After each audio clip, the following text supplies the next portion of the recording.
Yaxşı vurginən qurandı özülü, ayılacaqsan boş və beton gələndə. Adımı qoymusan sənətin pələngi, tir-tir əsirsən drakon gələndə. Bir söz deyim qardaş sənə incimə, mən heç qorxmayıram aton gələndə. Mənim atama degən adamı vurarlar, neyini yiyəcəksən pragon gələndə.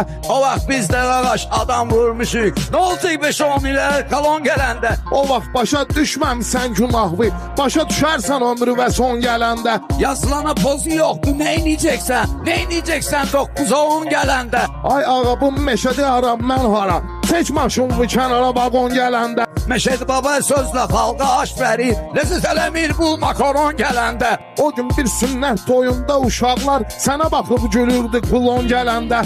Ələ aparatsan sürrən metrobusu, setini sənin ismə jiton gələndə. Sən rast belə oğulsan harda eydin 90-cı ildə amon gələndə.